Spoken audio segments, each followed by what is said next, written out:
Buenas and half a day, everyone. Today's public hearings by the Committee on Public Safety, Emergency Management, and the Guam National Guard and the Committee on Finance and Government Operations are hereby called to order. Today is Tuesday, October 14, 2025, and the time is now 8:30 a.m. Guam Standard Time, tomorrow Standard Time. For the record, and in accordance with the Open Government Law, notices for today's public hearing and joint public hearing were sent on October 7, 2025, and again on October 10, 2025. These hearings were also published on the Guam Legislature website and the Guam Public Notice website. Before proceeding, I would like to recognize and extend my gratitude to Finance Committee Chairman Senator Chris Duenas for agreeing to co-facilitate this afternoon's joint public hearing and for assisting the Public Safety Committee in our preparation for today's public hearings. Joining us this morning, again, I want to just say welcome to everyone that's in the room, and I thank you again for being with us this morning. Before we proceed with the discussion, I'd first like to provide some general rules of conduct that will cover this morning's public hearing on Bill number 184-38 COR and this afternoon's joint public hearing on Bill number 179-38 COR. The conduct of today's public hearing and joint public hearing shall be as follows. Written comments or presentations shall be committed to our respective committees. Please provide my legislative staff with your written comments for photocopying. Comments may be read and lengthy presentations should be summarized to about 5 minutes. I will be keeping just a tab, we want to make sure we just move right along if we possibly can. Those offering comments will be allowed to present written or oral testimony. And once you are done, please remain in the room for questions or additional comments as may be desired by members of the Committee on Public Safety and Finance. Questions and comments shall be confined to the nature of the agenda, and the agenda for today's public hearing and joint public hearing covers Bill number 184-38 COR by myself, Shawn Gumataotao, an act to amend section 14.101 to add a new section 14.104.2F and to amend section 14.105, all of Article 14.1, Chapter 1, Title 5, Guam Code Annotated, relative to strengthening Homeland Security services for the people of Guam by requiring merit-based grants management and fusion center director positions and requiring the submission of project performance compliance and financial reports.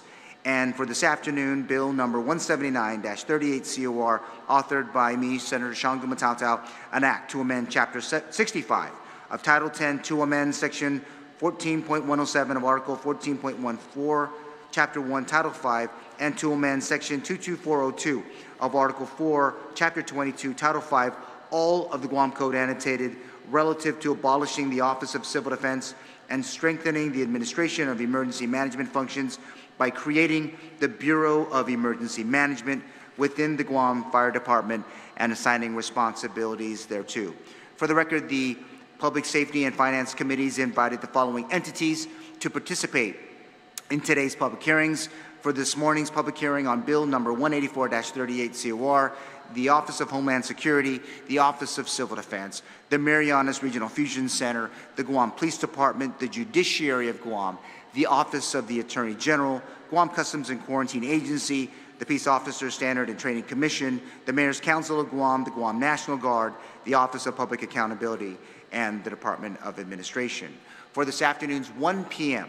joint public hearing on Bill number 179-38 COR, we have invited the Guam Fire Department, the Office of Homeland Security, the Office of Civil Defense, the Marianas Regional Fusion Center, the Guam Recovery Office, the Guam Police Department, the Judiciary of Guam, the Office of the Attorney General, Department of Administration, the Mayor's Council of Guam, the Guam National Guard, the Civil Service Commission, the Office of Public Accountability, Department of Public Works, and private citizen David Fukutomi.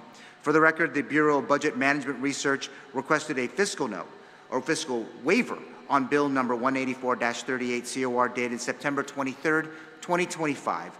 BBMR wrote that the proposed legislation is administrative in nature and would not fiscally impact the appropriations for FY 2025.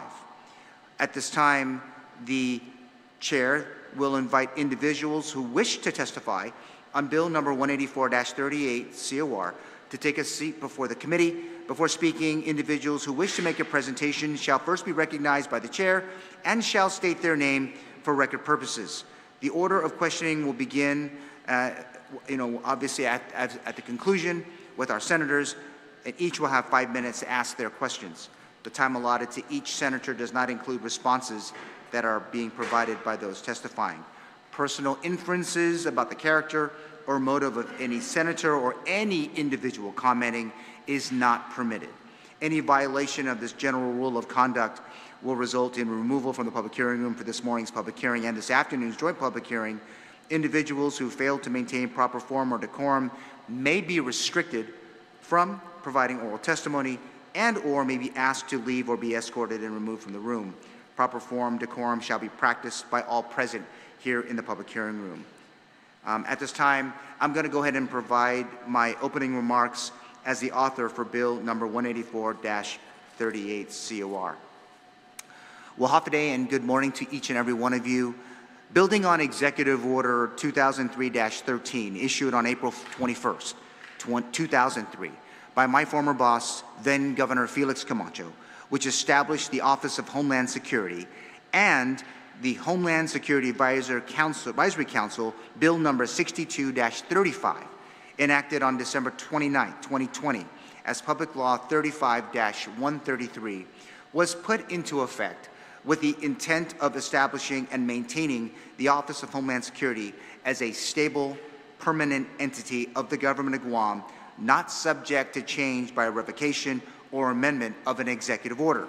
If approved, Bill number 184-38 COR supports the immediate and long-term operational requirements of OHS by requiring the entity to establish classified positions for its grants manager and the Marianas Regional Fusion Center director positions. Based on the 2024 Office of Public Accountability Investigative Audit of OHS and the Office of Civil Defense operating costs, the OPA concluded that non-compliance issues were caused by the lack of consistent OHS OCD leadership and a qualified fiscal and grants management team. Additionally, the unaddressed repeat findings and causes have resulted in the documented freezing of federal reimbursements. According to the OPA, the freeze indicates just how risky it is for the federal government to continue to invest in OHS OCD. To my colleagues and those who are following this morning's public hearing, I introduced Bill 184-38, recognizing that Guam's record as a recipient of federal grants for Homeland Security services jeopardizes future funding opportunities, which in turn weakens our collective ability to detect, prepare for, prevent, protect against, respond to, and recover from known and emerging threats against the people of Guam, particularly at a time of rising military tensions in our part of the world. As drafted, Bill 184-38 mandates the Guam Office of Homeland Security to provide a copy of project performance, compliance, and financial reports to the Guam legislature and to the Office of Public Accountability whenever such reports are submitted to a federal awarding agency. For full disclosure, it has been made clear to me by members of our Homeland Security and Emergency Management community that requiring classified grant and MRFC leadership positions is necessary to help salvage whatever credibility Guam still has in the eyes, minds, and hearts of federal awarding agencies and many others who make up the non-governmental Homeland Security and Emergency Management space. Forward movement on Bill 184-38 recognizes this 38th Guam Legislature's commitment to strengthening Homeland Security services by ensuring classified personnel, not unclassified appointees, are held responsible for managing and sustaining these critical services now and into the foreseeable future. I look forward to all the discussions and the recommendations offered during today's public hearing, and I will work with my colleagues and relevant stakeholders on any amendments that are needed to move this proposal forward. Thank you very much for all of you being here, and I want to welcome the my colleague, Senator Chris Duenas, for being with us this morning. Thank you, Senator, for being here for the first public hearing this morning. And before we begin with testimonies, those that have signed in to provide verbal testimony on Bill number 184-38, again, you're asked to please provide your name for the record, the name of your organization or agency, if your testimony is being provided on behalf of the entity, and whether they support or oppose Bill 184-38. And I do have Esther Agigi from Guam Homeland Security here, who will be providing written and oral testimony. Lucia Perez, thank you for being with us this morning. Also from Guam Homeland Security, from the Marianas Regional Fusion Center, thank you, Rudy Gaza, for being along with us as well. And I would like to also welcome the public auditor and former Speaker of the Guam Legislature, BJ Cruz, for being with us as well. So with that said, I'll start on my left if I could, and I'll start with you, General, if you can. Thank you so much. Thank you, Senator Gumataotao. Good morning, sir. Senator Duenas, Hafide, and good morning. My name is Esther Agigi, and I am the Guam Homeland Security Advisor from the Office of Homeland Security. Buenas and Hafide, Mr. Chairperson, and members of the committee. I respectfully submit my testimony in opposition to Bill number 184-38, an act to strengthen Homeland Security services by requiring merit-based grants management and Fusion Center Director positions.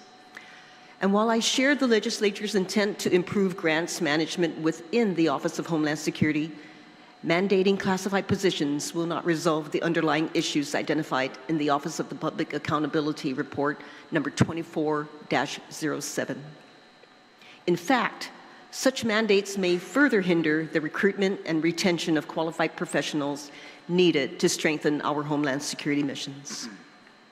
The core challenges identified by the OPA were not rooted in position classifications, but rather in systemic issues such as leadership instability, insufficient qualified personnel, and repeated instances of federal noncompliance that cost Guam over $8.4 million in lost reimbursements. Bill number 184-38 addresses classification, but overlooks the real problems: leadership turnover that disrupts continuity while administrations change, the absence of requirements for the professional training, continuing education, or credentialing, and a lack of modern internal controls, financial management systems, and measurable performance outcomes. Simply reclassifying positions will not correct these structural deficiencies. Guam faces unique challenges in recruiting specialized grants management for professionals. Federal agencies such as FEMA, the Department of Homeland Security, and the Department of Defense compete for the same talent, offering significantly higher compensation than what can be provided under Guam's classified pay scale. The ongoing military buildup and expanding private sector opportunities also draw skilled personnel away from government service. Moreover, the classified hiring process is often lengthy and inflexible, resulting in the loss of qualified candidates before they can be onboarded. Federal grants management requires specialized credentials such as the Certified Grants Management Specialist certification and expert knowledge of 2 Code of Federal Regulations, or CFR, Part 200 regulations, qualifications that command competitive salaries beyond classified service limits. Additionally, mandating that the Marianas Region Fusion Center Director be a classified position presents operational challenges. Many fusion centers across the nation are led or supported by federal partners from the FBI, DHS, or the military, who cannot hold classified Government of Guam positions. This restriction would exclude key federal collaborators, limit flexibility in staffing, and complicate requirements for top secret or sensitive compartmented information clearances, which are typically tied to federal or military employment. Flexibility in staffing through task force officers, federal detailees, or contracted analysts has been critical to the success of fusion centers nationwide and should be preserved. Section 3 of the bill, which requires automatic distribution of all federal reports to the Speaker and the public auditor, also raises significant concerns.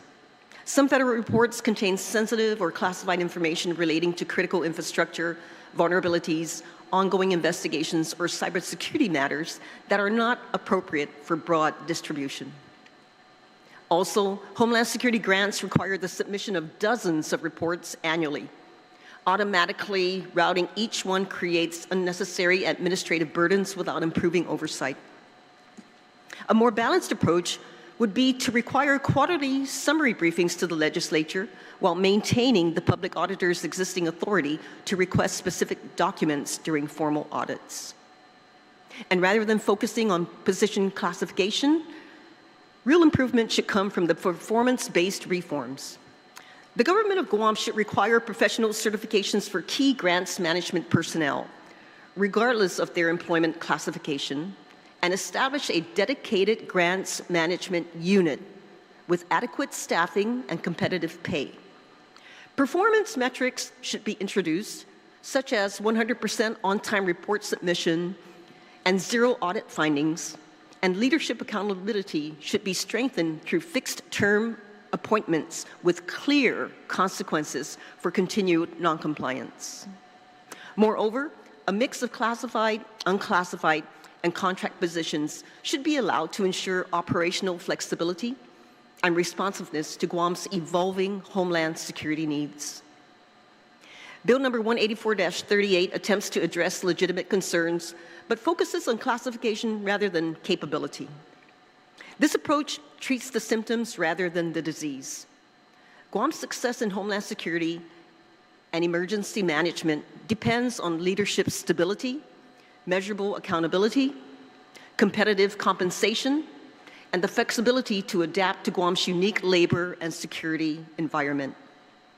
These priorities, combined with sustained professional development and strong internal controls, will ensure the effectiveness and integrity of our homeland security enterprise. It is for these reasons I respectfully urge the committee to not pass Bill number 184-38, but instead, I encourage collaboration with homeland security professionals, human resource experts, and federal partners to craft performance-based solutions that enhance capability, accountability, and long-term sustainability. Suzuhus Maasi for the privilege of your time and consideration. Thank you, Senator. Thank you so much. At this time, I'd like to welcome my colleague, Senator Teresa Lai, for being with us this morning. Thank you, Senator, for being along. Lucy, you're next. Hafa Honorable Chairperson Gumataotao and members of the Committee on Public Safety, Emergency Management, and National Guard, and also Senator Chris Duenas and Senator Teresa Lai. My name is Lucia Perez, and I thank you for the opportunity to submit testimony on Bill number 184-38 COR. I respectfully urge the legislature not to pass this measure.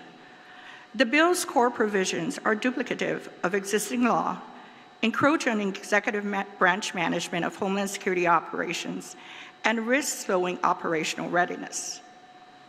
Existing law already establishes oversight of OHS and MRFC, as stated in Article 14.1 of Title V Guam Code Annotated, and places it under the Homeland Security Advisor appointed by the governor, clearly placing day-to-day oversight within the executive branch. Likewise, existing law already establishes MRFC and designates it under the direction of the OHS. In short, the organizational structure and executive oversight authority of this bill aims to influence are already in place. Classified positions can already be established under 4 GCA subsection 4103. A central premise of Bill 184-38 is to mandate that grants manager for HS and a program director for MRFC to be classified positions. But this authority already exists. Indeed, the bill acknowledges as much as in its own amending language, noting that pursuant to 4 GCA subsection 4103, personnel and classified services may be established contingent upon the availability of a grant, federal program, or federal funds. Because 4GCA subsection 4103 already authorizes the executive branch to establish classified positions subject to the funding availability, additional statutory micromanagement is unnecessary.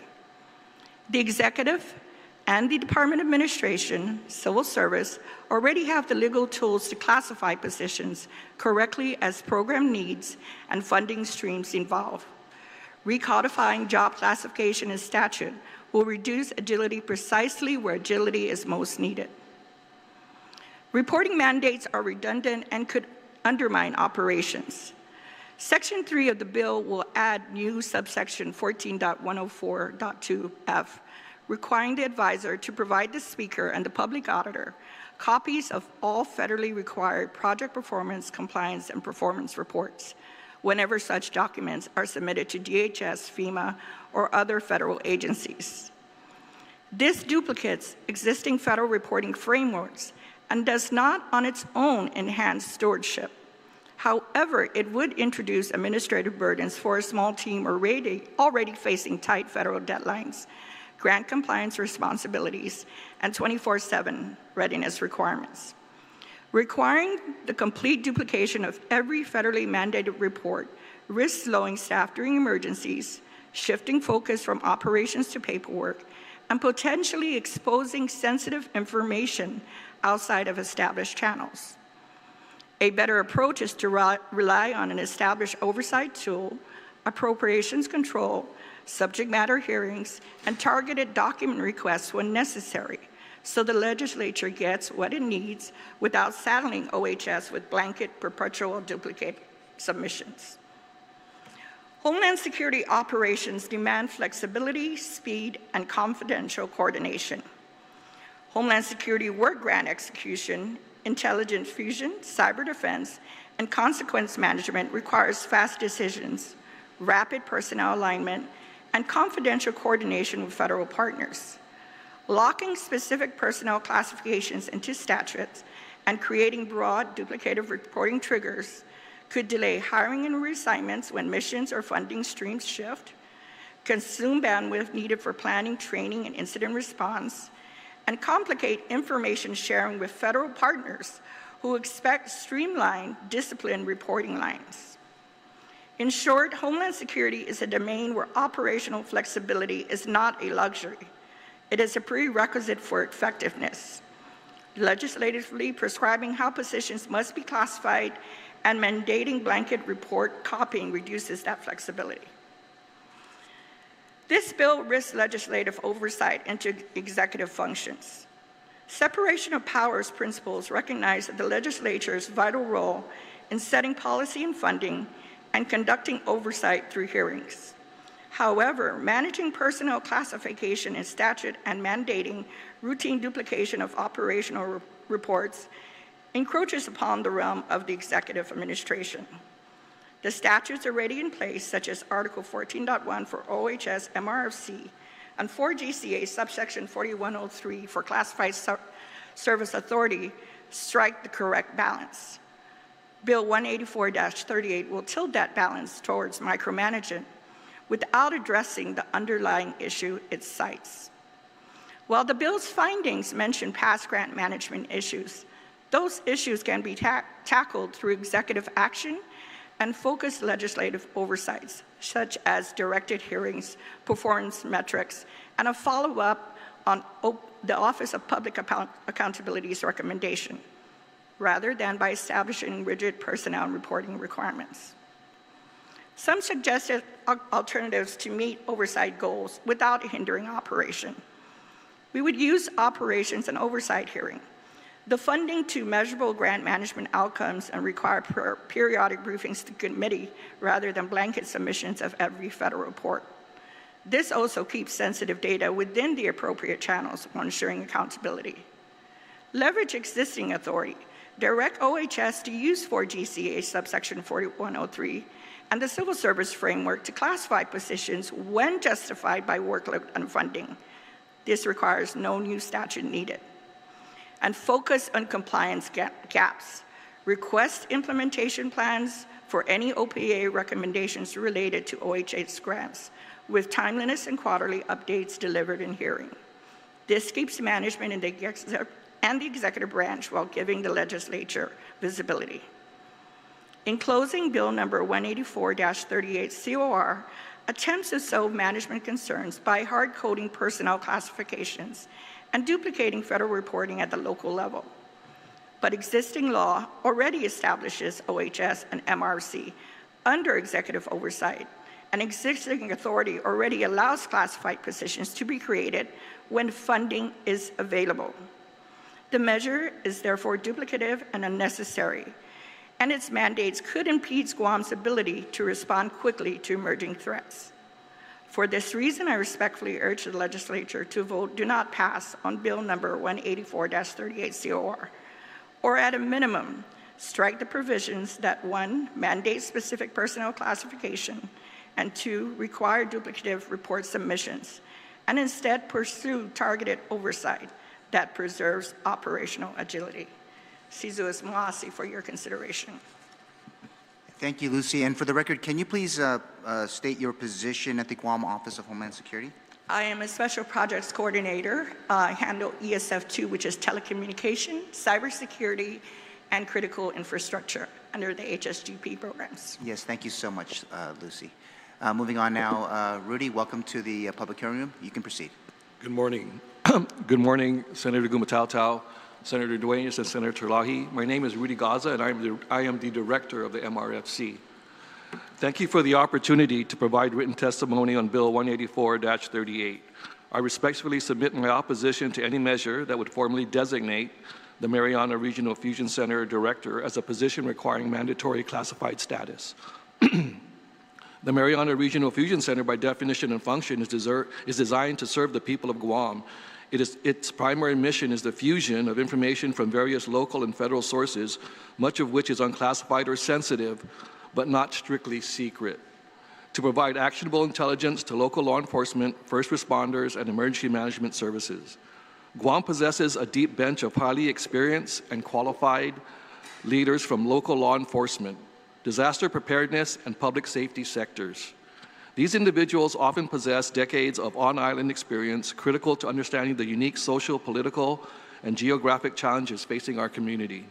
However, because of Guam's rigid civil service rules regarding termination, hiring a director in a classified position creates a significant liability. If the secret clearance is subsequently denied during the probationary period, the effort required for the eventual removal will be an expensive and time-consuming drain on government resources, thus defeating the purpose, creating stability within the MRFC through this legislation. In conclusion, the legislature should consider the lasting implications of this decision. Classifying the Mariana Regional Fusion Center Director position will not ensure stability and has the potential to cause significant, unnecessary government burden. Thank you for your time. Thank you, Rudy, for being with us and providing your testimony. At this time, I'd like to call upon our public auditor, B.J. Cruz. Thank you for being with us again, Mr. Speaker.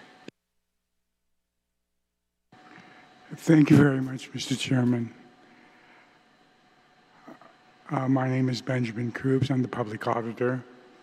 And I came this morning to testify in favor of your legislation, at least in favor of the intent of your legislation. I was going to apologize that I didn't have written testimony, but after hearing the testimony that's been given this morning, I will need some time to write a response. Mr. Chairman, the problems at Homeland Security and Civil Defense, well, more specifically Homeland Security, has existed for over 15 years. The transition report at the end of your administration with Governor Felix Camacho into the administration of Governor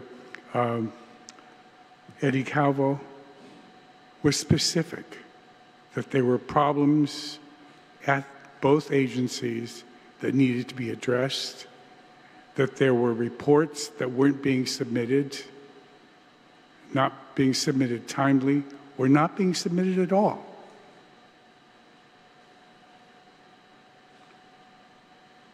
Fast forward to late 2018.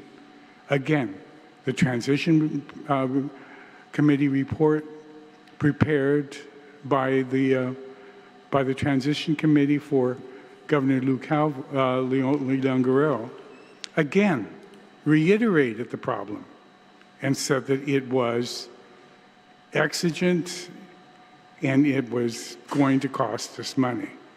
I'm glad they admitted that it was a loss of $8.4 million. Mr. Chairman, something has to be done. They've been in office 7 years. Some of these people have been classified since 2015, and some were appointed as heads before the 2019, 2020. Have they implemented any of these programs that they're reporting? I mean, recommending? I don't see it. Maybe there are some classified and secret information in there. I don't need to see that. All I need to know is I need to see the email that goes to the federal government saying attached is the FR that was due this quarter. That's all you really need to see, too. That is something that the clearinghouse should have been receiving over the last 20 years. It is imperative that this legislature do something because they've been, as they've admitted, the law is there, the powers are there, and when you do the classified service, you can work around it and get the salary that you believe it deserves. All you have to do is prove to the Director of Administration that that's what the salary should be. Get a study done the same way my predecessor did in my office, and how we use that leading edge report to present to the Director of Administration, to the legislature in the last legislature, that we deserve the salaries that were recommended in that. But you've got to do something. You can't just say, it's executive function, don't touch me, it's a violation. Because it's costing us money.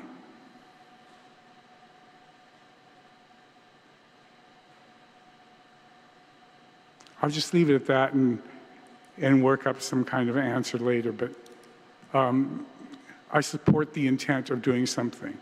And I want to thank you, Mr. Chairman, for recognizing that there are recommendations in the report and trying to do something. That's more than 2 administrations have done over the last 15 years.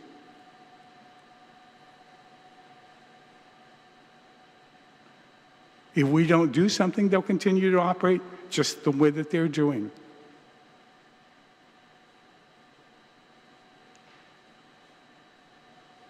And we also have to remember that the Organic Act requires that all employees of the government of Guam be in the classified service. When I was on the bench, I didn't think that applied to lawyers. And my decision cost us $500,000 because that lawyer finally, after 8 years, was paid $500,000 because he should have been in the classified service. I know it's cumbersome, but it has to be complied with. It's required in the Organic Act. Who cares about separation of powers when the Organic Act says it should be? Thank you. Thank you so much. And again, I do appreciate your sharing that you'll be providing a written testimony to the committee. Thank you again in advance. At this time, I will turn it over to my colleagues that are in attendance, and I'll start with Senator Chris Duenas. Again, good morning, Senator.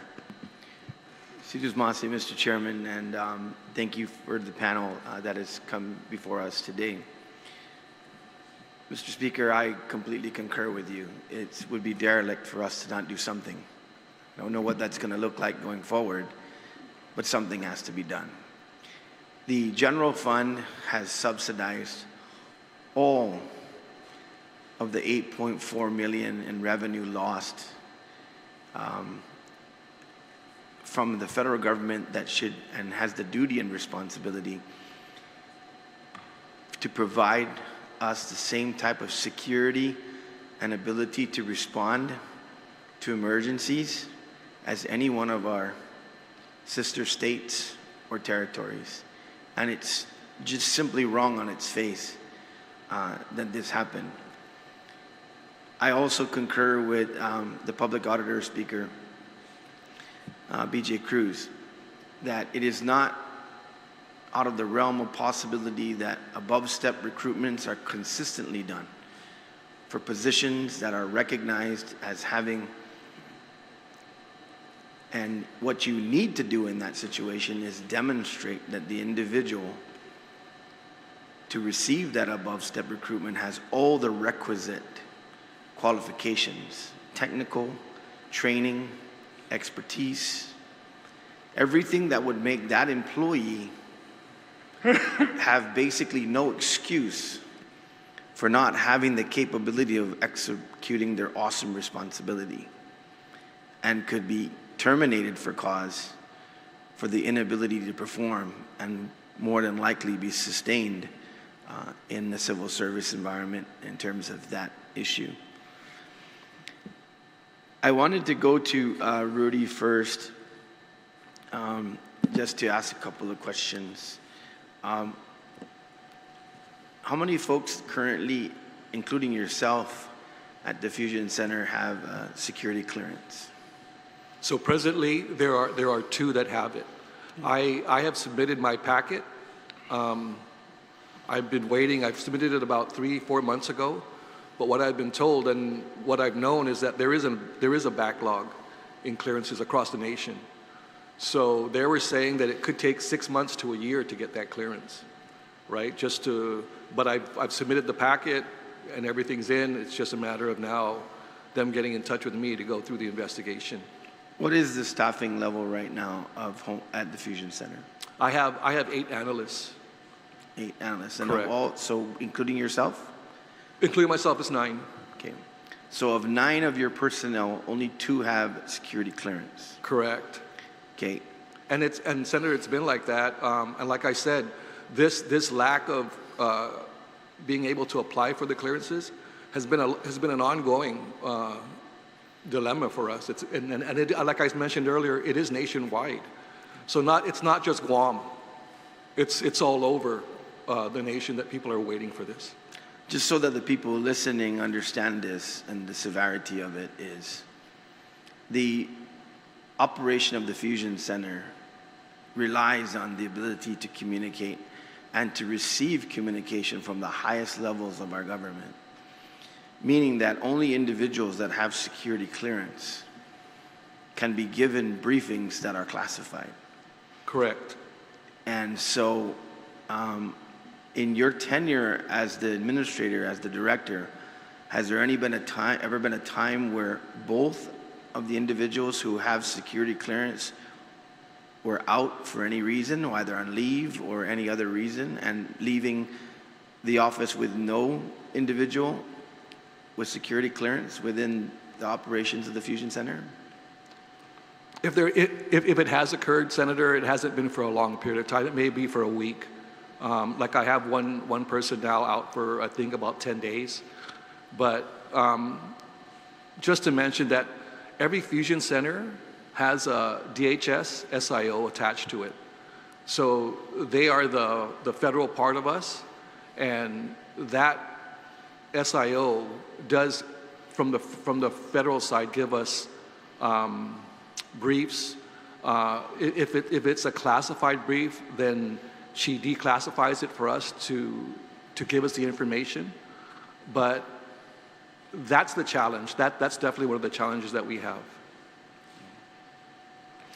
So I'm concerned, even if we go forward, or when we go forward to structure this bill to create significant structural change, which I think is absolutely needed, my concern is exactly this. I don't see, it's typical in my opinion, hang on Rudy, it's typical in my opinion when we have strictly executive function within these entities that it relies on executive action. I've been a part of 2 administrations, and I know how busy it gets in the front office, and I know how priorities slip to the wayside. And I think that's exactly what happened here. You cannot have had this many years of non-compliance and the ability to backtrack and clear issues with the federal government, to receive reimbursements on funding and corrective actions without it just being somebody else's problem. I detailed somebody handle that job. And I'm just saying, guys, it's not cutting it. Now, am I saying that you're not coming to work every day and performing to the highest ability that you have and trying your best? I'm not saying that. But what I'm saying is structurally right now, there's no question in my mind, it's deficient. It's deficient within its ranks to provide the internal controls and capability going forward. So go ahead, Rudy, but I'm just saying, to me, that is, and if this is nationwide, then, you know, the president and the administration, they should be doing something about this, because the fusion centers were set up because of past disasters and things that have happened within our nation and within our democratically run states and territories that has been catastrophic. Fundamentally because of communication problems, which starts from clearance all the way down.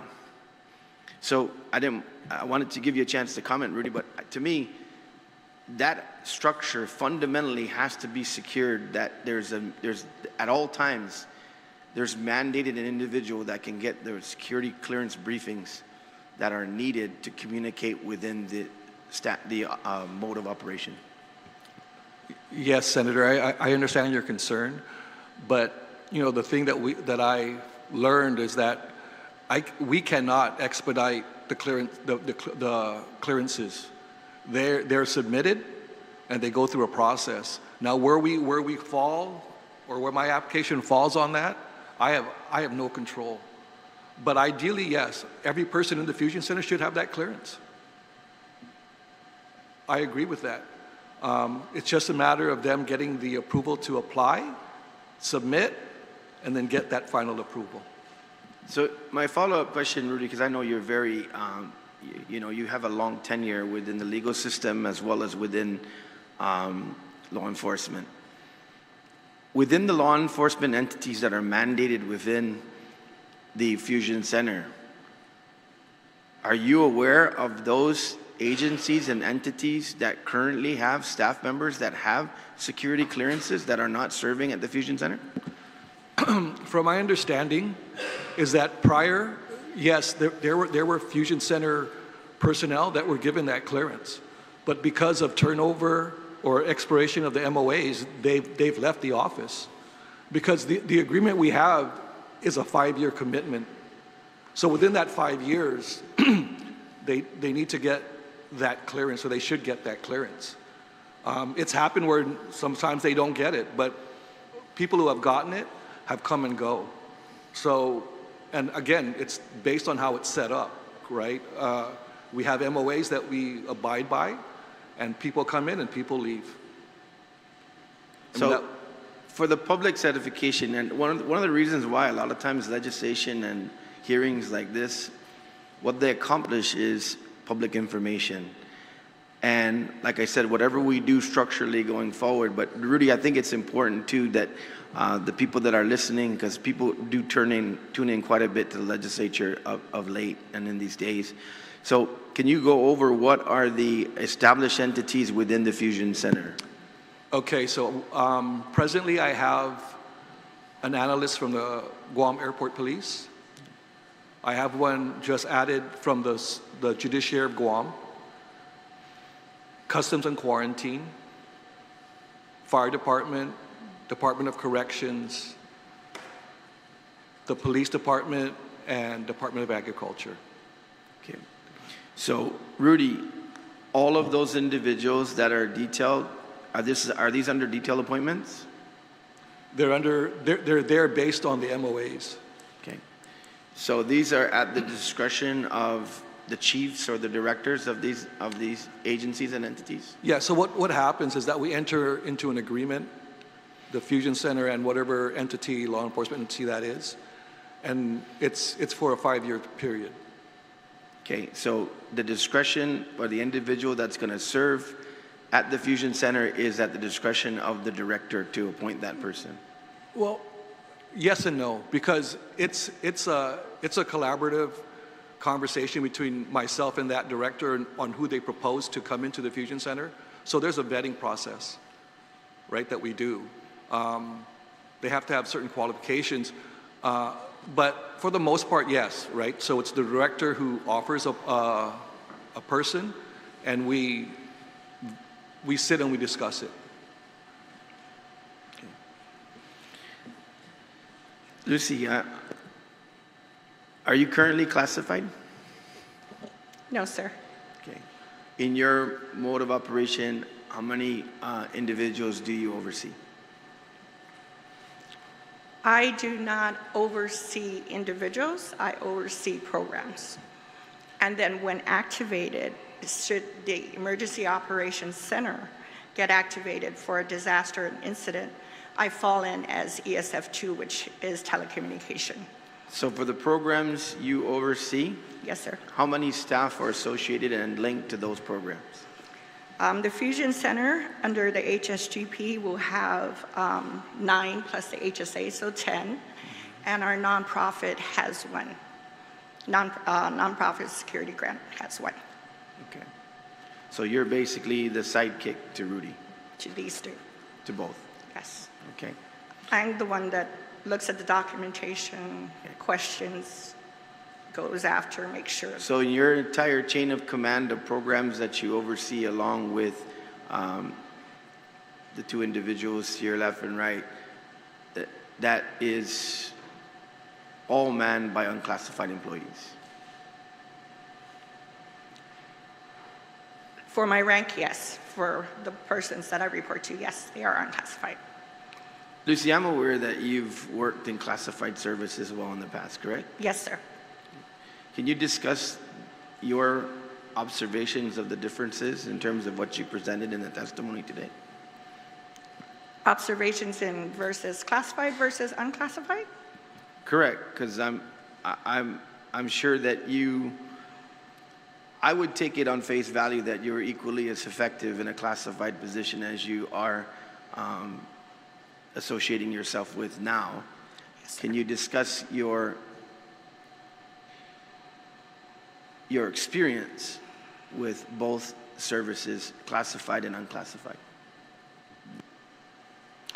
I would say, sir, and this is my personal opinion,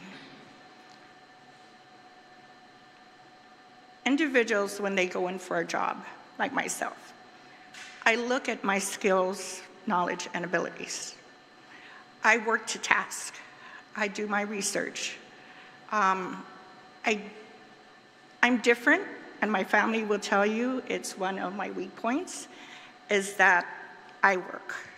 I take a look at things. I take a look at situations. I find problems. It's really easy to find problems in any organization. But what's the hard part is, and which I do, is I not only take a look at the problem, but I look for solutions. It's like doing business law, right? You have the case, you have you present 3 solutions, and then you pick one, and you work it. And then you work it, and if it doesn't work, you find out why it doesn't work until you make it work. So I don't really think it's a classified versus unclassified. I mean, being classified is great. I would love to be classified, right? It's job stability. But that doesn't mean that I'm not going to do my work any less. So it really, really depends on the individual, on how much time they want to put in, what their priorities are going to be, and if they have their support from their management.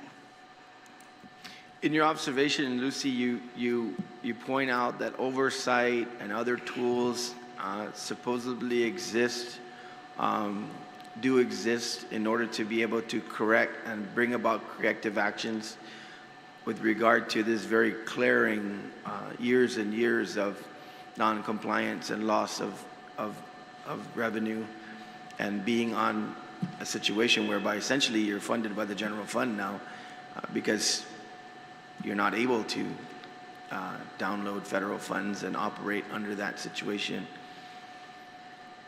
In your experience now, where does the accountability lie in terms of your current day-to-day operations with, first of all, corrective action moving forward, and with management all the way through the organization? Where is it at this point in time, given the fact that we've done now a couple of oversights and have arrived and also supported by the OPA's findings that there are significant deficiencies? So for the record, when the OPA did the audit, I just came in 2023, actually after Mawar, right? So I was put as part of the committee to work with the audit and come up with a corrective action plan. Accountability will lie with the agency. They're the ones being audited. They need to do the work.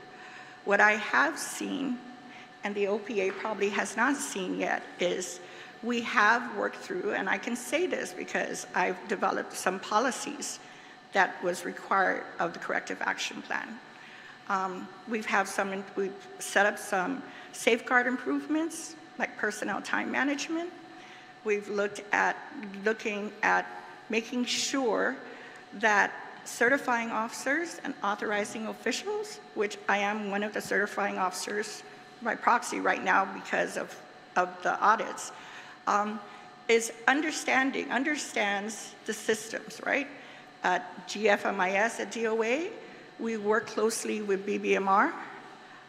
Director Carlson himself has no problems telling me, if I'm not looking things properly, or you need to look at this way.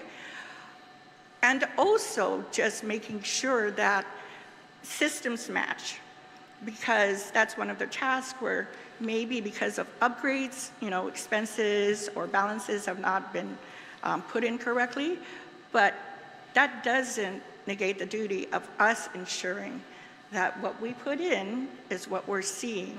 And we work with DOA, especially our federal programs area, if we see any discrepancies in amounts, then we work together to make sure we find and correct it. What we've also done in terms of the audit and reimbursements is we've worked with our grantors. So for example, in HSGP, all of our FEMA grants right now the reimbursements are on hold. It's a different process. Unlike other agencies who draw down on federal, as soon as an expense comes in, their federal program person can just go in and request for reimbursement. For us, we have to work with our grantor. We get out all the documentation, we justify it, and then when the grantor says, okay, this is the approved amount, then we can draw it down. And that's what we've been working on. We've cleared up, I think, to FY21, and as soon as the government opens up again, we'll be working on our FY22. So it's a tedious process, but it's something that is being done and will be done. Am I saying that we may get everything back? I'm not sure yet. until I really see what it is that our grantor is asking for. Thank you, Lucy. Moving on to my final couple of questions, Mr. Chair, for Ms. Agagi, the administrator, correct. How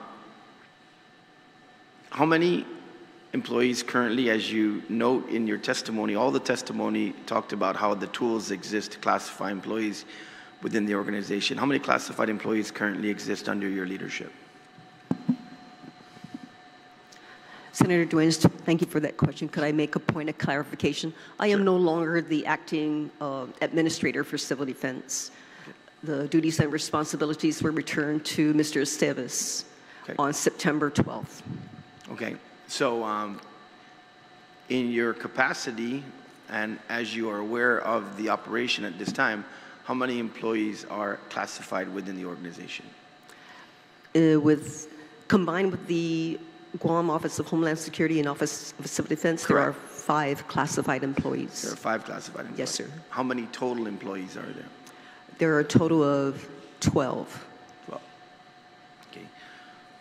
You know, one of the things that was a real challenge when we, and since you brought up the director of BBMR, Lester Carlson, one of the challenges we had when we were discussing this issue on another matter, budgetary matter, and others, I think we can go back to the record, and essentially what he reported to us is we had no knowledge.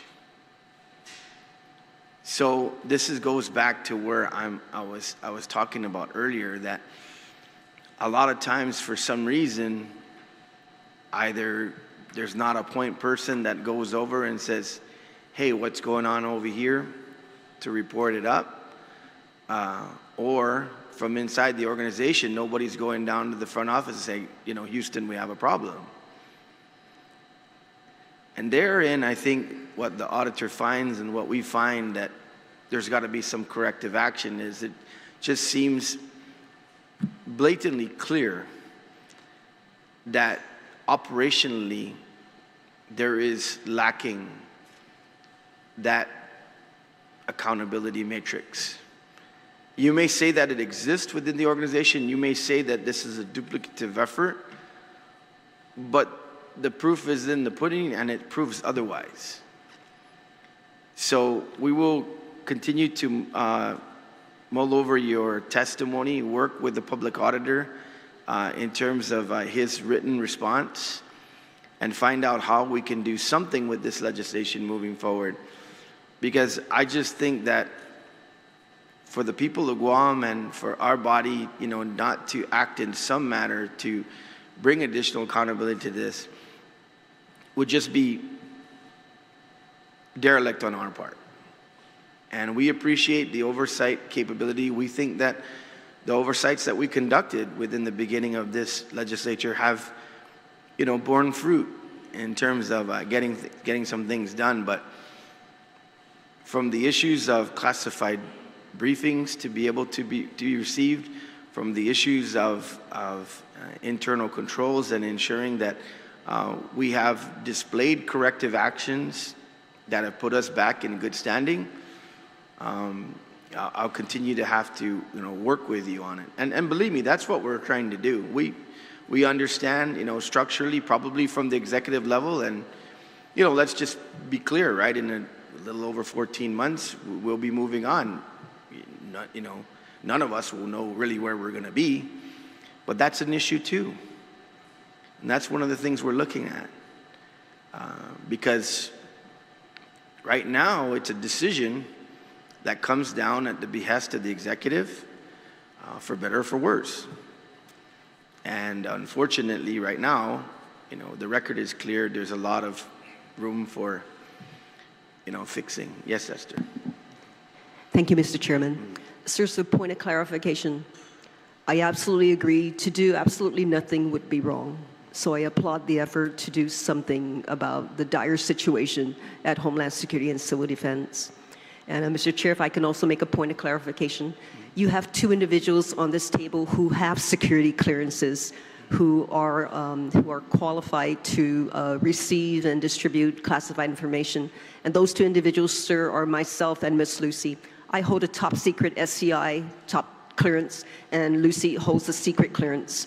So in the event the Fusion Center is not able to deliver classified information, it would be me to deliver that to the governor and whoever else holds the classified security clearance. So just to reassure you, those grounds are covered. Yeah, that's very reassuring. It's very reassuring. And to have that level of clearance outside of the entity itself is kind of gives me a little bit of pause as well. Maybe you're in the wrong role. Yeah. So yeah, but I mean, I completely understand. I mean, that's the point I was trying to get to, because like the speaker, sometimes I ask questions that I actually have the answer to, and I think from what I understand, in a lot of these organizations, there is embedded individuals with clearances, and for some reason, they're not in the right spot. That gives me pause. That tells me structurally, I don't know. For me, if I was leading that organization, don't send me somebody that doesn't have a clearance. Because everything I do every day here is serious business. And I would like all 4, 5, 6, 7 of my people to be able to sit in the same room and get those briefings, because all of their operations are different. They all have completely different operational capabilities. And that, to me, means, just like you guys are all familiar with this, and this is where it comes back to, for the people of Guam, when the rubber hits the road, when you're talking about Homeland Security and you're talking about civil defense, really what it comes down to, under any incident, anything that's taking place that requires that emergency operations to be stood up, really is manned by the agencies. That room gets filled with people that are assigned from the agencies to respond. And those people are professionally trained. They come into a room, a leader takes the helm, whether it's inclement weather, whether it's disaster, whether it's man-made or otherwise. Everybody in that room stands at attention and takes direction to make sure every operational capability of all the agencies that serve this island are present and ready to respond. But Department of Youth Affairs and Agriculture are not going to have any idea what Customs is doing, what the airport's doing, what everybody else. Where you find that out is when the Homeland Security Advisor, the director, starts roll calling and asking for the report about your operational capability.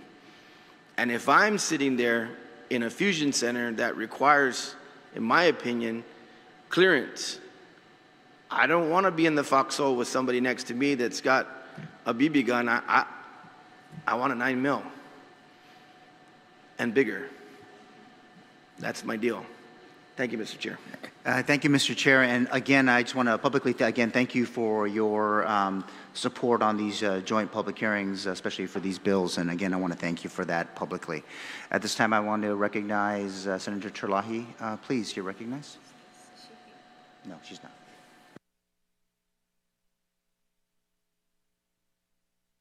Thank you, Mr. Chair, and thank you all for your testimony. If I could just ask, we also received testimony from Jessica Egley. Is that someone who works with you?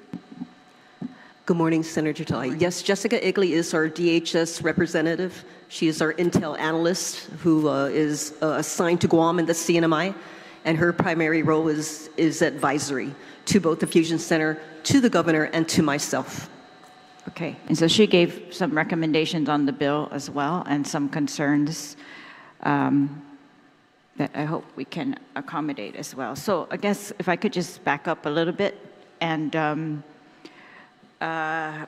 first of all, if you could just clarify, Mr. Auditor, Public Auditor, Speaker BJ, what was the period of review of that audit? I know you mentioned 2011, it went from 2011. Was that all the way to 2024, or what? Actually, the period of the audit was supposed to be from 16 to 24, 23. 2016 to 2023? But my auditors somehow managed to find transition reports from 11 and 19. I didn't even know that you could find them anywhere. But they found them, and they found the recommendations that said this departments need someone that's in charge and knows what they're doing because they've been derelict in turning in their audit, in their FRs since 2005. Right. So we are paying the price for many years of, as he describes, derelict.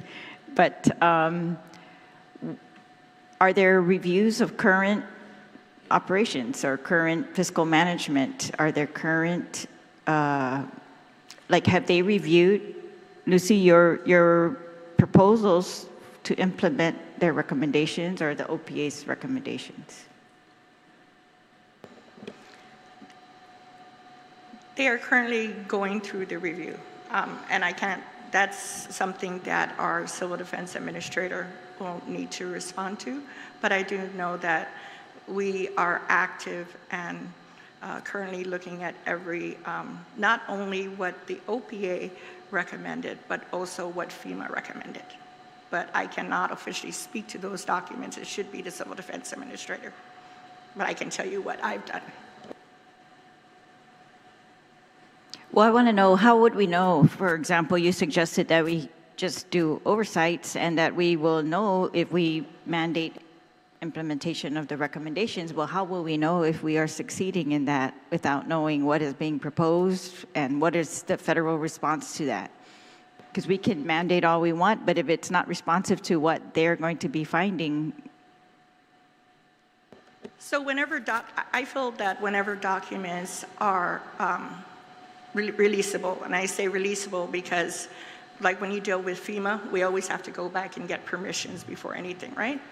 So for transparency, whatever is submitted, like the OPA had recommended to him, can be copied also to the legislature. I mean, reports, that can happen. We just need to work together to make sure that what we are releasing is releasable.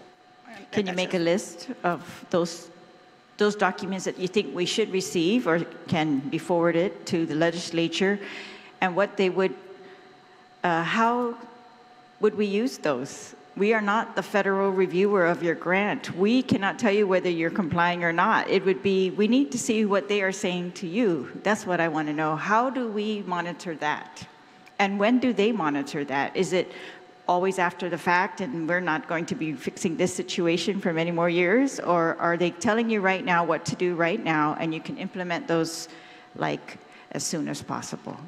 There is quarterly reportings that are required for the grants. From you to them? From the agency to the grantor. And then in terms of, we can, and again, I'm not the administrator, so I can ask the administrator to come up with that list, and in that list explain. So you get you get report FFR HSGP 22, complied. This is what it means. And when you look at FFR, we'll provide something that shows you what an FFR is so you can understand it. It's a federal financial report, right? It tells you the amount of the grant, what you expended, and what your balance is. So we can work with the administrator to come up with that list. All right, let me rephrase that also. Are you able to tell right now what you are in compliance with and what you are not?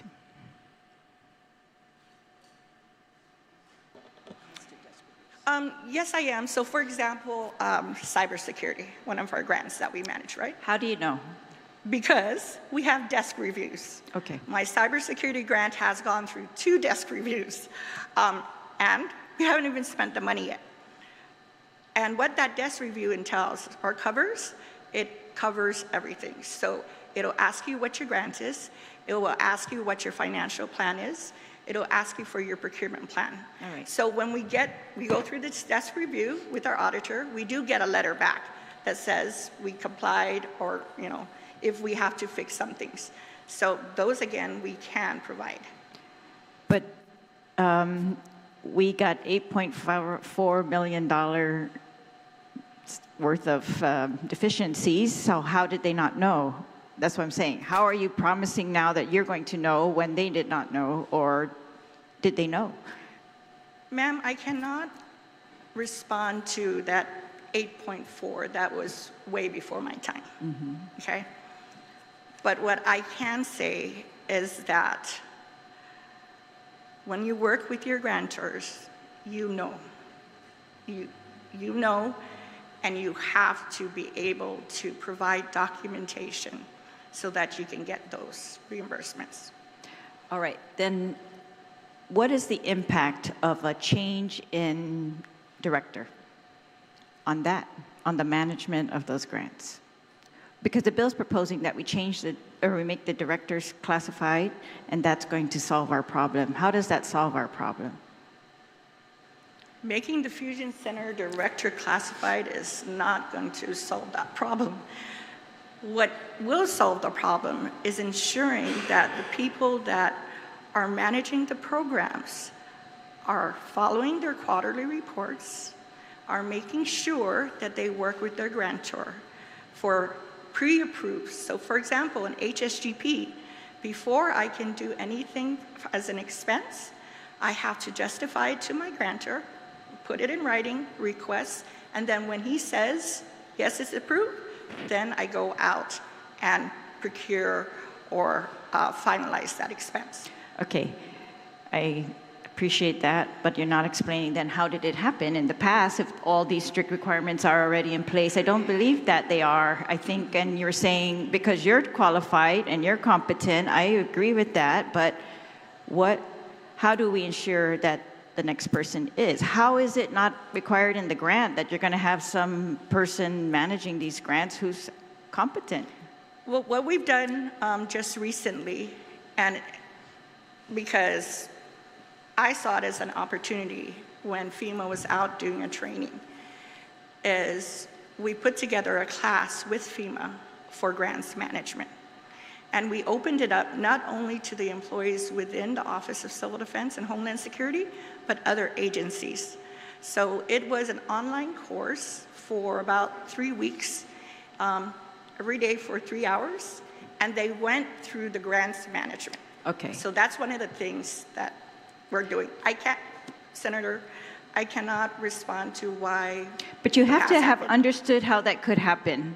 Isn't that right? Yes.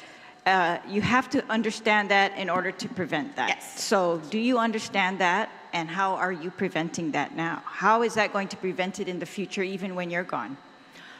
Senator, that's a great question. Thank you, ma'am. Yes, I understand the question, and we have taken some measures in what we call a corrective action plan that applies across the board to all employees of Guam Homeland Security and Civil Defense. And one of the audit findings was salaries. How do you justify paying employees on a grant with their salaries? What was not being done before was accounting for how they were accounted coming to work. So what was not available then, a sign-in sheet, is now implemented, and that's actively used. Every single employee now must sign in to match the reimbursements that we are eventually going to ask towards these grants. That's just one of the ways. Another corrective action plan is to assign people certain areas that the public auditor found deficient and have them start working on the programs or the investment justifications in each of the grants. So by function, I'm the overall manager for all the Homeland Security grants, the cybersecurity grants, and the nonprofit security grants. So I can tell you, we talk with our grantors regularly, especially with the Homeland Security grants. And like Ms. Lucy had just explained, anytime she is going to request for an expense from the Homeland Security grants, she is on the phone talking with our grantor to ask if this is an allowable expense, and then we wait for the green light, and when we get the green light, and then we proceed. For example, travel. If I have to go to some Homeland Security meeting, I have to ask in advance for my grantor if that's an allowable expense. Are you saying that the rules have changed and now we have to ask in advance so there could be no deficiency going forward? Or are you saying we still have latitude to do things that might not be in compliance and we've fixed those? Ma'am, I'm not saying that there are new rules. I think the rules have been there all along. It's just a matter of being aware of the rules. learn to do your job. Be competent at what you're doing, and the likeliness of you getting the job done the right way is higher than if you don't know what you're doing. And if you don't know what you're doing, ask. Learn how to do your job. And so I don't think it was a new procedure. I just think it was just the absence of people not knowing what to do, which caused us to be here. This is probably how we got here. But now we know better, Senator. We are doing everything we can, and I think we're not only following what's supposed to be done, we go above and beyond that. Right. And will those changes be permanent for the office, no matter who's the governor and things like that? Ma'am, that's left to be said. What I do know is that as long as I'm there, I can reassure you that the rules will be followed. Would you have them in writing? Are they standard operating procedures? Because that's what the auditor's citing, is that when we change director or we change governor, the things change, and then we don't have to comply with what we were just doing 3 months ago. You're absolutely right, ma'am. And so the standard operating procedure is one of those corrective action items that we are now implementing because there was the absence of it. So we're getting better at what we do, but it's taken an enormous amount of time. It's labor intensive. Okay, so is the committee able to get your corrective action plans, and so that they can monitor what you have promised to do and how and when you are complying with those? Yes, ma'am. We can certainly give you a copy of what we have submitted. Okay. So there's the Homeland Security side, and then there's the emergency management, which the administrator is the keeper of. All right, and the reason why I'm asking all these questions, part of it is because we've seen deficiencies in agencies with classified personnel managing the grants, right? So that's why I'm trying to get to the real issue is really, if you're saying you vet them, for example, Rudy, you said you vet these people, they're not actually the grants managers who you are vetting. The grants managers, I mean, are they going to be vetted? Is there some kind of position, description, even if it's unclassified? There should be one, right? And there should be minimum qualifications. That seems like easy to do, and I don't know, you guys with experience would know how to do that, but what you need in that particular, it's grants management. So I would think the public auditor has seen across the board that we've got all kinds of variations in how we are being managing these grants. I mean, the personnel that we're using to manage grants, in other words. But the other one is this Office of Homeland Security, and then Civil Defense, and then the Marianas Fusion Center seems separate in task, yet are they managed, I mean, is there a grant specific to them? And who manages that grant? Who manages that grant? Yes, ma'am. I manage that grant. Homeland Security is receiving the grant. Yes, ma'am. Okay. And so by law, the Fusion Center falls under the Office of Homeland Security. Okay. So that's what Jessica Egley kind of stated in her, and that the grants management portion of that should be done at Homeland Security. But the function of this Fusion Center, the intelligence and the sharing of the intelligence, should be managed with these law enforcement personnel. And kind of, do you get involved in the grants management? When I came into the office, the position roughly 17 months ago, as soon as I stepped into that position, I was informed that the grants were on hold. They were what? They were on hold. On hold. Right. So we weren't able to avail from those grants. So do I have oversight of it? It's hard to say, Senator. Do you answer for whether you're in compliance or not, or no. does someone else? So No, Homeland Lucy, Security yeah. answers all that. So if they tell you you have to operate a certain way because that's how the grant says you have to do it, then you comply. Correct. But also in a sense, that whatever that grant requires in the investment justifications, that should come. We should have input in that.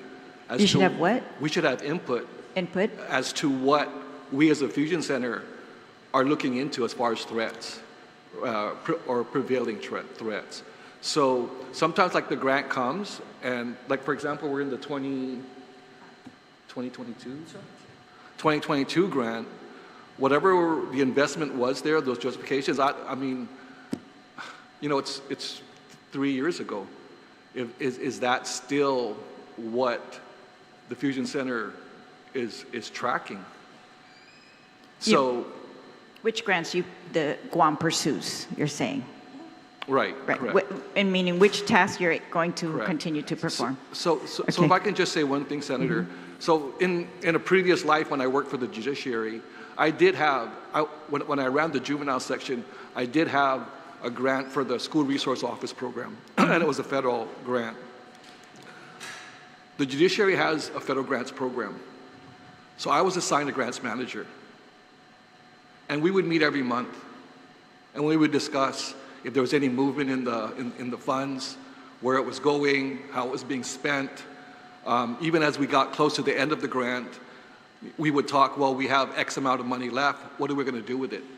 Are we going to reprogram it? Are we going to extend it? So there was constant communication monthly. So I knew exactly where that grant stood and how the funds were being expensed. Well, right now, because the grants are frozen, it's a different situation. So how are you being funded? How's the office being funded? With the general fund, ma'am. And then we get reimbursed. But we have to, of course, submit documentation to prove that we are meeting the investment justifications of the grant.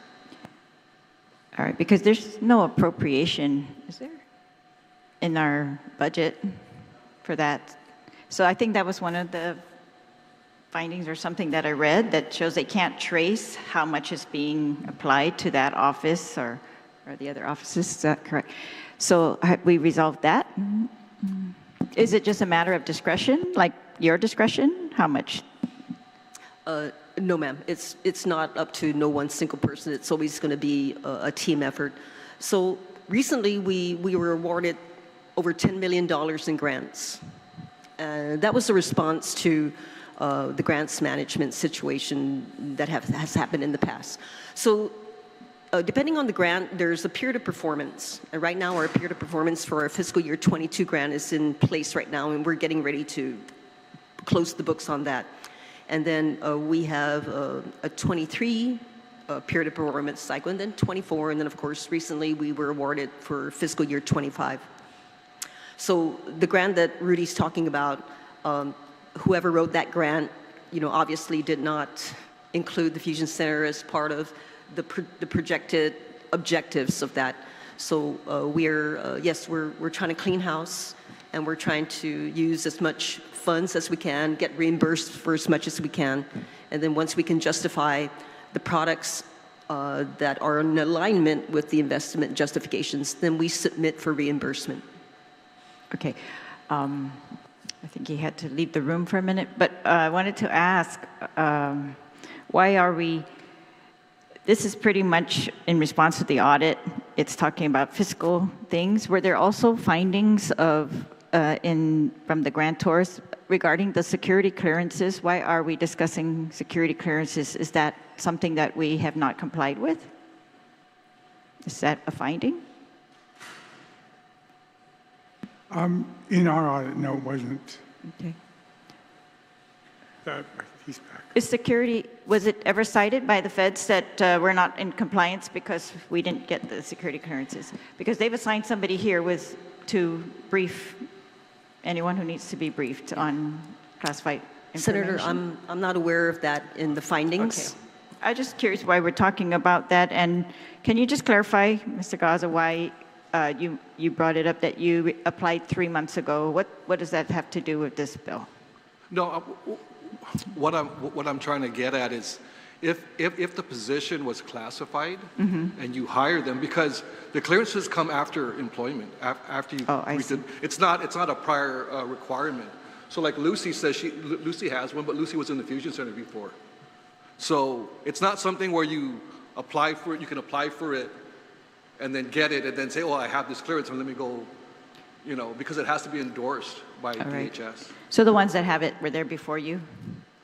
They were there before me, and I misspoke earlier. I'm sorry, Senator Duenas. I do have an analyst from the airport who is also has a clearance, and he was in the Guard, or he's presently in the Guard, and his certification was perm-certed. So he used his military clearance, and we moved it over to DHS. So you've been there 18 months? Roughly. Oh, yeah. Yes, roughly. So why did you apply 3 months ago? Because that's when the opportunity came. So, like I mentioned earlier, there was a backlog in it. And it was nationwide. So we had inquired, and we were just on a wait list. And then finally, like 3-4 months ago, I got the notification that I could go ahead and apply for it. All right. Thank you for clarifying that. Thank you, Mr. Chair. Yes, thank you, Senator Terlahi. And I want to say good morning and recognizing the Vice Chair of this committee and the Vice Speaker of the Guam Legislature, Tony Yata. Good morning, sir, and you have the floor. Thank you so much. Thank you, Mr. Chair. The questions that I had were asked and answered by the panel, so just want to thank the panel for coming down and being with us this morning, trying to get this bill heard. Hopefully that we see where we're going with this, and thank you, Mr. Chair. Yes, thank you, Vice Speaker. I have I'm sorry, go ahead, Senator. Yeah, Mr. Chair, I'm just asking for a courtesy to reiterate why I feel it's so important to have the security clearances for all those who are assigned to the Fusion Center. They all have their own operational requirements, and in order for incident or others to be responded to, there's going to be times where they're called in to get a classified briefing. And if only 2 members or 3 members of the organization are going to be able to receive that, there could be a situation whereby that information is not disseminated. There could be questions within the ranks like, why are you giving us these instructions? And they'll have to say, just trust me. Because maybe if the guy from GPD is, or the lady from GPD is not got that clearance, then they're going to be getting instructions for response. But if they were all had that clearance, they would all be in the briefing, meaning that incident command and response is something that that's just from what I understand, that has always been the intent of a Fusion Center and its operational capability. Yes, thank you, Mr. Chair. I only have a couple questions, and then we'll wrap up. But let me just go first with this: is during the January 24th Committee on Public Safety, Emergency Management, and our Guam National Guard oversight hearing of Guam Homeland Security and Civil Defense, Speaker Bloss had asked yourself, and I guess now that he's been reinstated on September 12th, which, by the way, don't think we've seen that reinstatement letter here at the Guam Legislature, to OCD Administrator Esteves, to identify your grants manager. And Mr. Esteves replied that they did not have a grants manager, and both officials, which includes you, further summarized that you both apply for, have access to, and do all the inputting, which you said to us then. So can you share, if you can, General, what guidance, if any, has Homeland Security and Civil Defense sought from federal awarding agencies regarding your current approach to managing federal grants in the absence of a grants manager or its equivalent? Senator, thank you for that question. I can partially answer that, sir. And so the status quo has not changed. Mr. Esteves is still the grants manager for all the EMPG funds. I believe our hazard mitigation program has a grants manager that is not administered by Mr. Esteves. Although I do manage the Homeland Security grants and the cybersecurity grants, I have one person in my shop That's Ms. Lucy, and she, by default, manages the grants. And then we communicate regularly with our division grants manager in DC, and with our cybersecurity managers, and also with our nonprofit security grants. So status quo, sir. All right, thank you so much for that. With respect to the OPA's finding in OPA report number 24-12 that was issued in December of last year, which found that a GHS civil defense employee had authority, custody, and accounting of federal grant expenditures. It also reported that there were no segregation of duties, as only one employee had access to all parts of the operational processes, heightening the risk of fraud within Guam Homeland Security and Civil Defense. Which position within the Office of Homeland Security is currently responsible for grants management duties? And since the release of the 2024 OPA reports, what specific steps have been taken to address the OPA's findings? I think we've heard a little bit about it today with respect to missing overtime plans and untimely approvals, including the failure by the Homeland Security and Civil Defense Grants Manager to compare the labor costs charged to federal grants against the budget submitted to GHS OCD to the Federal Emergency Management Agency. Senator, what we've done since then is we've applied redundancy. So where there was only one grants manager who managed both Homeland Security grants and emergency management grants, there are now at least 5. Myself being an authorizing official for all Homeland Security grants. And then there are different positions in each of the grants that you're either a grants writer or a reviewer, you're a financial analyst, or you can hold all 5 positions at the same time. And we studied that, and we took to heart the OPA findings, and that was a major choke point for us to get in front of, and it required our federal partners to help us push through the eaches, and we got the support like we always do. And so now what was not there before, we now have in redundancy. For example, with the Homeland Security grants, I'm not only the authorizing official, but I'm also a grants manager, I'm a financial analyst, and then because Lucy manages the grants, she also has different roles in there. But there's always a check and balance, a tier system to ensure that whatever I'm signing off as the authorizing official is approved by the certifying official, and vice versa. All right, thank you for your candor. Again, I know this is not an oversight hearing, this is a public hearing on a bill, but I appreciate the engagement, especially at these questions. Now, regarding the OPA's recommendation for the grants manager to routinely monitor and communicate the status of grants to the authorizing official, certifying officer in support of strengthening internal controls, what information is available on the creation of the Grants Monitoring Committee? I think, is that what you would have put together? You are correct, sir. Which was proposed in response to the OPA? Yes, sir, you are correct. Okay, thank you with that. I only have just 2 more questions. Based on the OPA report 2407, as the chairman of our Finance and Government Operations has mentioned, again, the general fund has been paying for operating costs at your agencies.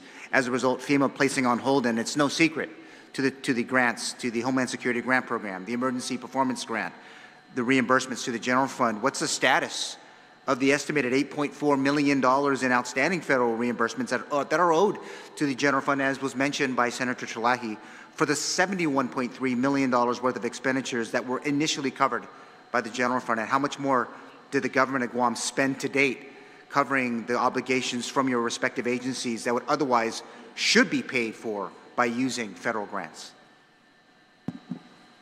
Mr. Chair, I can only answer for Homeland Security grants. Sure, that's fine.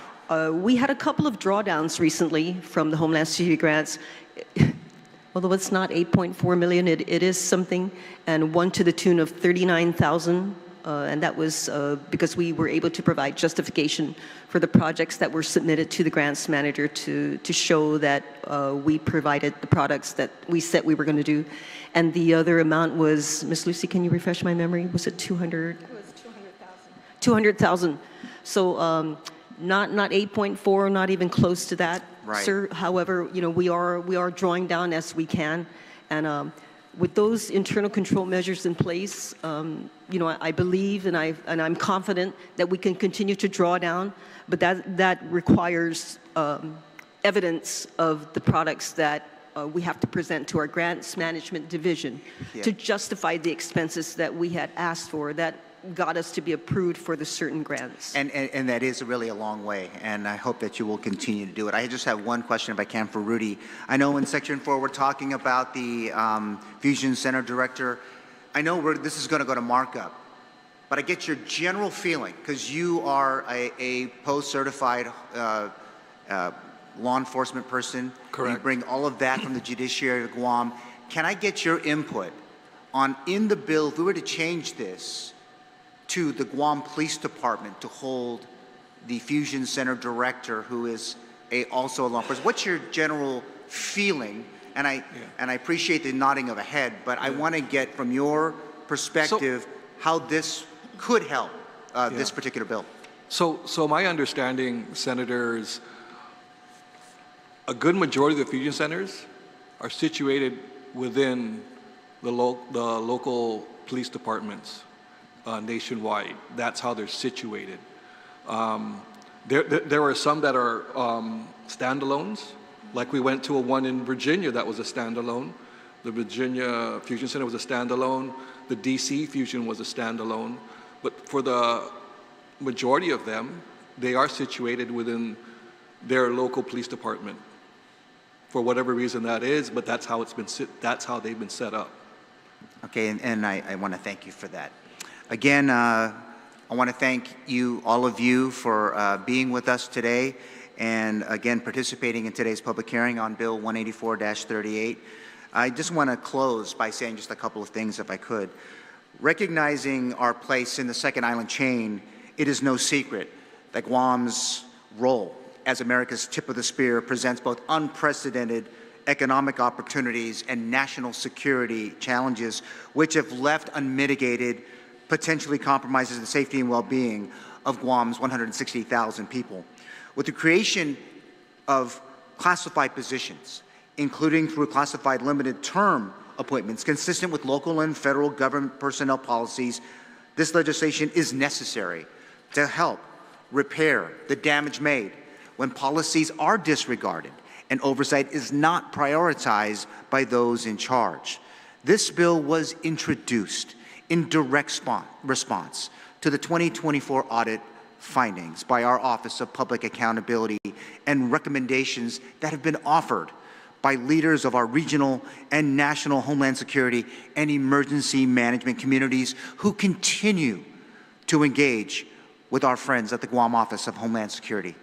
Enactment of Bill number 184-38 COR into law, I believe, would safeguard federal and local taxpayer investments that are made in support of a more secure Guam, Micronesia, and the United States. So I want to thank you all for being with us today. And at this time, I want to call this public hearing. We're in recess until 1 o'clock this afternoon. Thank you again for being with us today. Again, the Committee on Finance appreciates all of you for being here, and we will receive public testimony concerning Bill 179 this afternoon. Thank you so much, and the time currently, as we go to recess, is 10:07 a.m. Thank you so much, and we are now in recess.